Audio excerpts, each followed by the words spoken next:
in Katima Mulilo, right in the north of Namibia, and I'm on my way to Zambia tomorrow. I spent last night in Katima after an incredibly frustrating afternoon, and this morning it's now 12 o'clock, from 8:30 until 12, trying to get Forex. I need both United States dollars and Zambian Kwacha. But let's go back to yesterday's frustrations.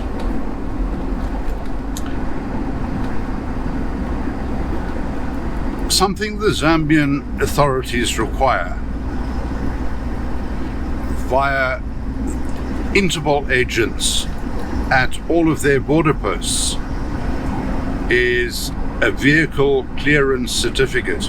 And what this essentially is, it is a police check to confirm that the vehicle crossing the border is not a stolen vehicle, which in principle is a very good thing.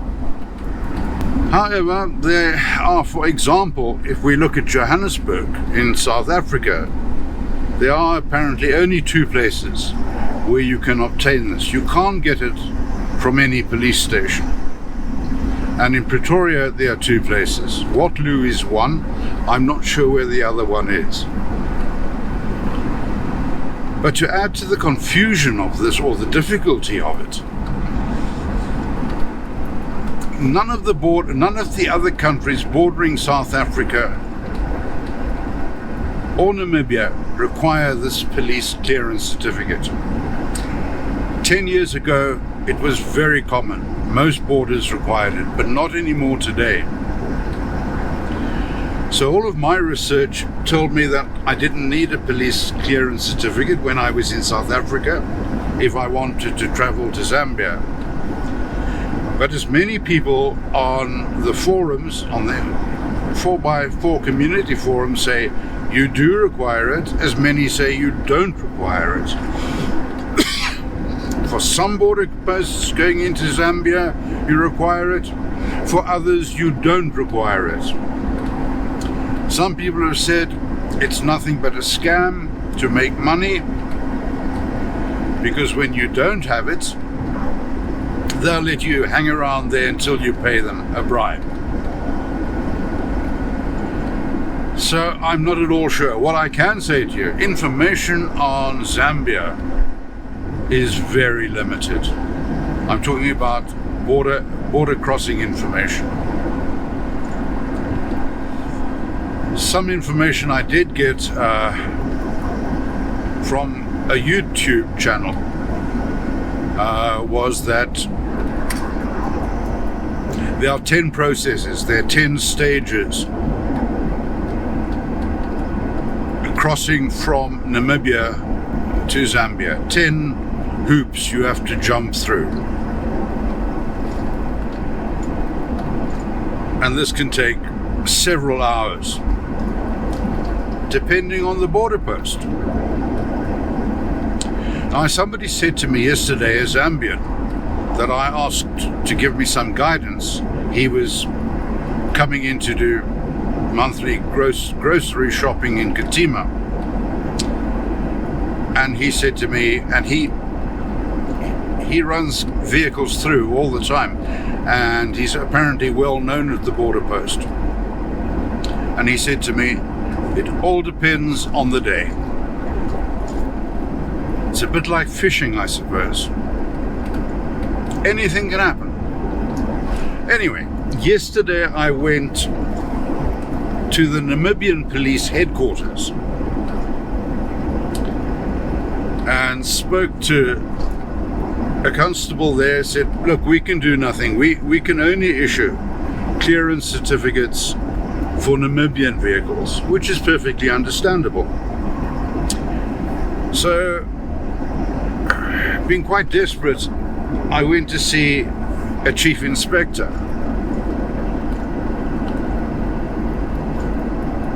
And his view was, if you don't have it, then the Interpol fellow on the Zambian side should go onto his computer, type in your VIN number, all of those things, and he should be able to determine this. So that was his advice to me.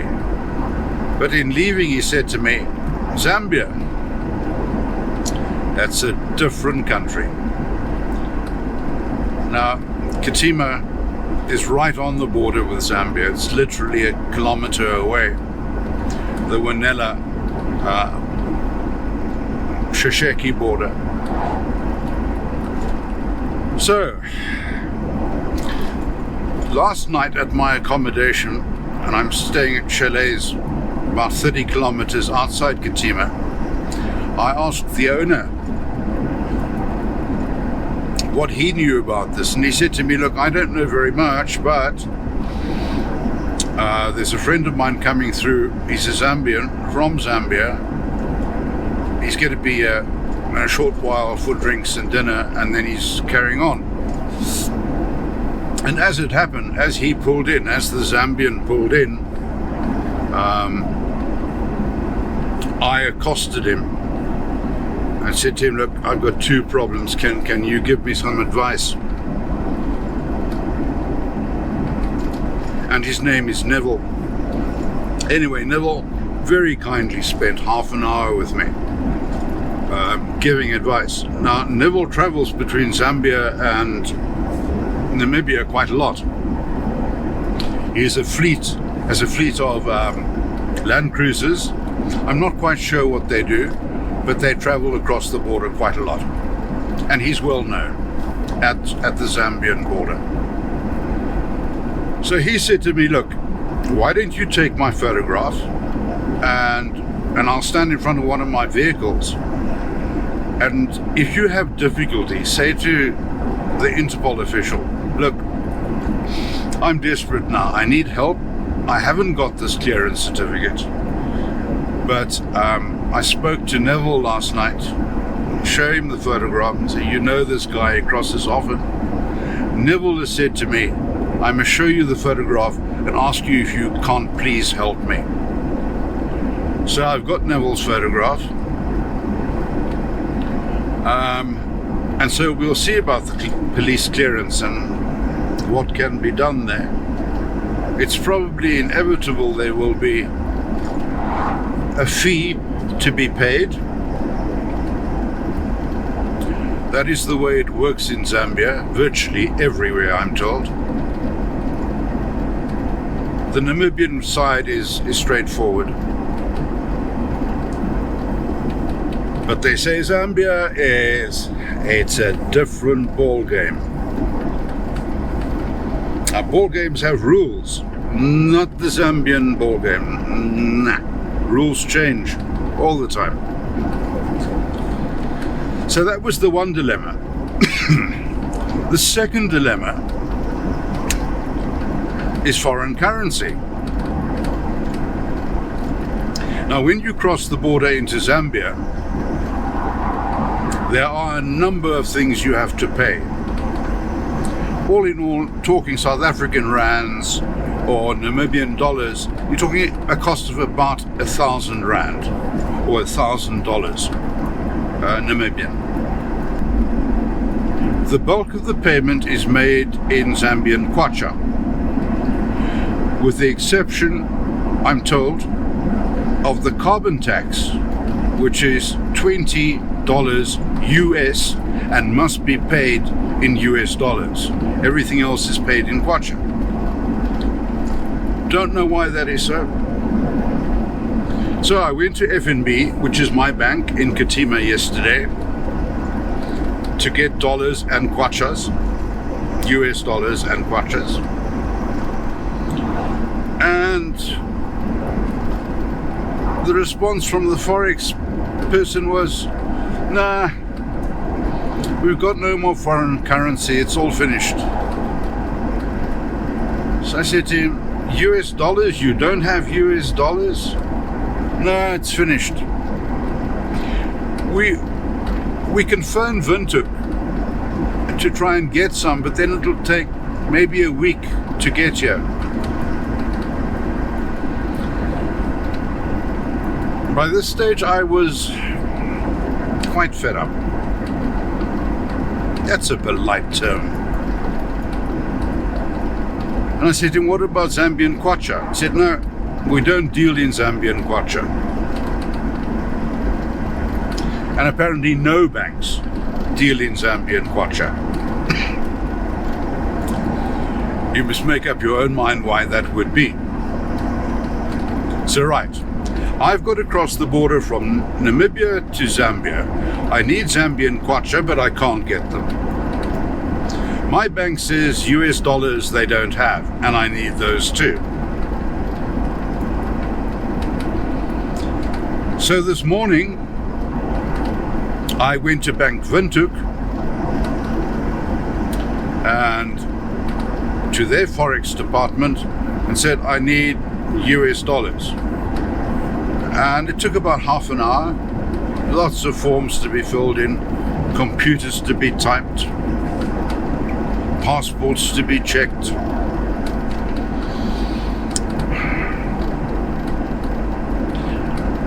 And the guy said to me, he was very helpful, but he said to me, look, I've got to do this on the computer and our lines are so slow, this could take a long time. Anyway, it only took half an hour and I got brand spanking new $20 bills, 5 of them, just for in case. I know I'll need one. And just on the off chance, I asked him, Kwachas? He said, no, we don't deal in Kwachas. So it's a standard with all the banks. So, I've now got US dollars. I've got Namibian dollars, which I can exchange in Zambia for Zambian Kwacha and then pay the fees due there. But Neville last night warned me too. He said, when you get onto the Zambian side, there will be a mass of tots trying to sell you currency and exchange. He said, several of them you must be very cautious of. And he said what he does, he goes to one of the transport companies as you get to the border post, and he goes in there and he knows somebody there, and he gave me the lady's name, and he said go and see her and ask her to have their guy who's at the border post meet me and let him handle the exchange. That way I won't be ripped off. So I've got that lady's name, which I'll go and see tomorrow morning, and then see if I can get the Kwacha. So there, hopefully that would be some advice to travelers wanting to go through Namibia to Zambia. Get a police clearance certificate in your country of residence where the vehicle is registered. Jump through whatever hoops you've got to jump through there. At the few places that will issue these, but get it and you've got it. And incidentally, it's only valid for 3 months. Other tips, going into Zambia from Namibia. Apparently this is a border post. These are border posts, they say most of them, where you've got to be extremely patient and extremely tolerant.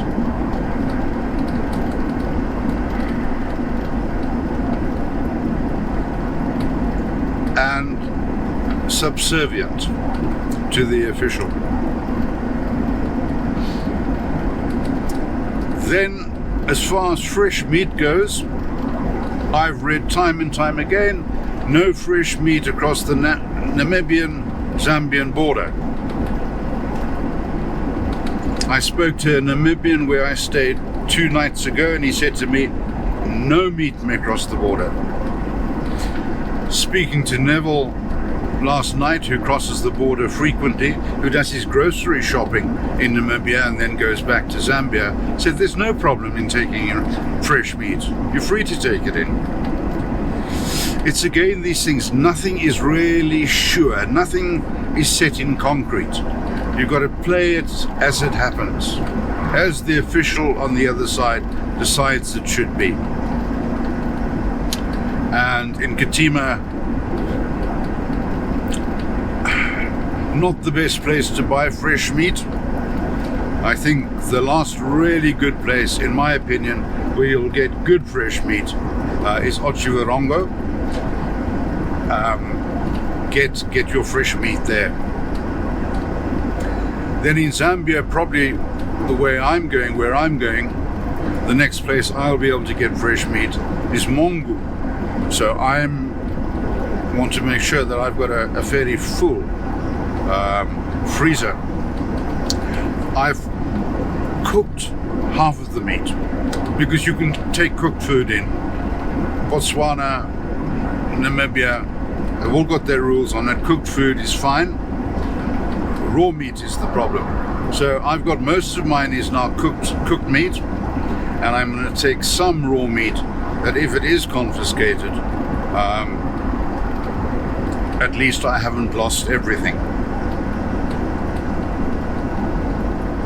But frankly, I've not been to Zambia before. Well, I've not been to Zambia overland before. I've flown into Vic Falls, Livingston, and flown out again. But this is my first overland trip to Zambia, so I'm not really sure what to expect in terms of fresh produce. Looking at the Katima side, very limited. And I suspect Zambia, as I go deeper into Zambia, on the western side, it'll become more and more limited, and frankly I will probably be quite suspicious of the fresh meat anyway.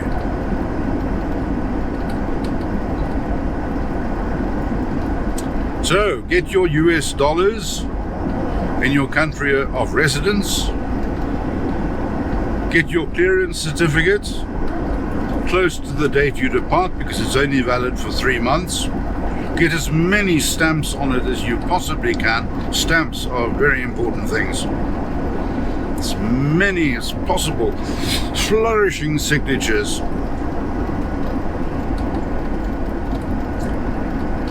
And then you should be fine. Here I am at Mutoyo Lodge, just outside Katima Mulilo, about 37 kilometers outside Katima Mulilo. The Zambezi River is just over there, but this lodge is not situated on the Zambezi. It's situated on a lake that fills through the Zambezi River. Magnificent.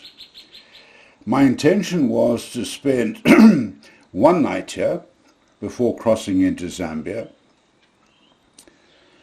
but as a result of all the issues regarding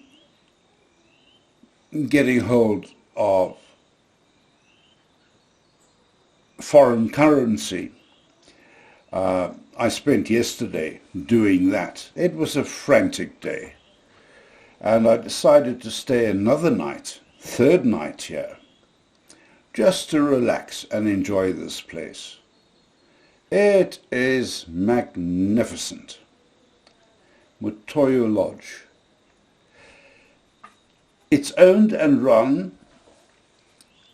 by Zane and Zina, a couple absolutely dedicated to what they do. A great sense of humor. You will not be treated here as some privileged guest. You'll be treated as a friend, and there will be humour, and there will be jokes, and there will be ribbing, both ways.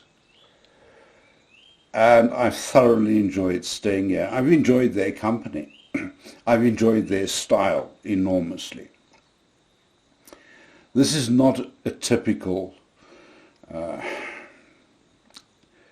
Western European lodge and people fly in, spend great deals of money and are treated wonderfully with enormous respect.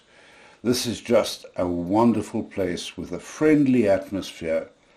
I've enjoyed this stay. I've enjoyed it enormously. There are monkeys, but show me anywhere in Africa worth visiting where there aren't monkeys.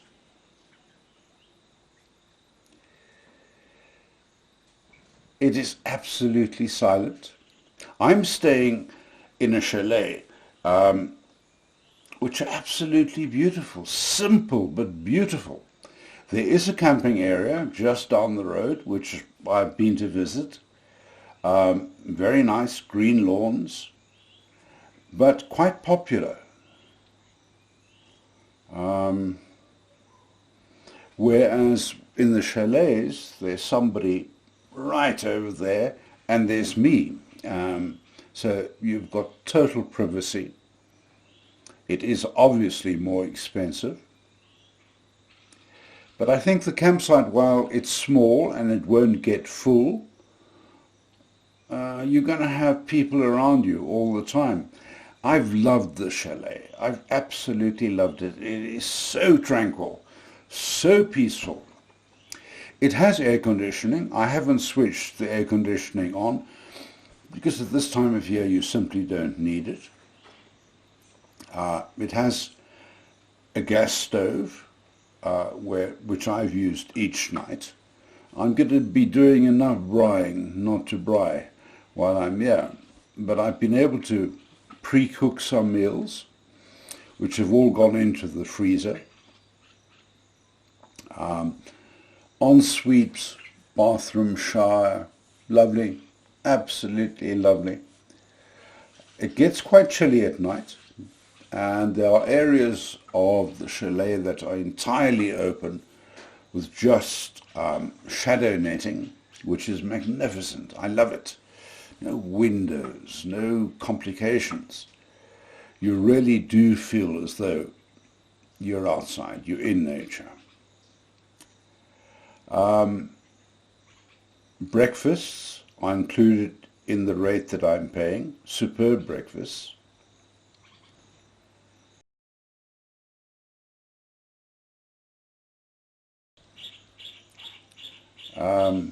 I'm watching a bird at the moment if I seem somewhat distracted. There are birds all over here. And monkeys. But now, tomorrow morning, I have to do the dreaded Zambian excursion. I'm sure it's far better than it's been explained to me. I'm sure it'll be a doddle. We'll see. I don't have that vehicle clearance, and I've been advised to go and beg, plead, be nice, be subservient. So my skills in that area will be tested. I'm not good at doing subservient, but I'm going to have to do my best tomorrow. Mutoyo Lodge, lovely. Well worth the visit.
Done.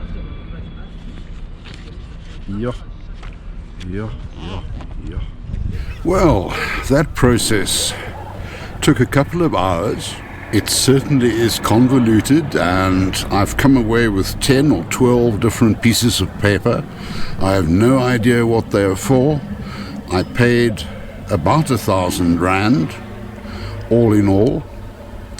The process is convoluted. It would be a pleasure for a time and motion study student to observe. But friendly officials, competent, professional, helpful, that impressed me. And I got the police clearance certificate. The Interpol official was very helpful. He told me that Neville had told him the day before that I was coming through, and pleased to help me, and he did that. I've got the clearance certificate, and it cost me about under 400 rand, which is probably what I would have paid back in South Africa. So all in all, not as bad as I thought it would be.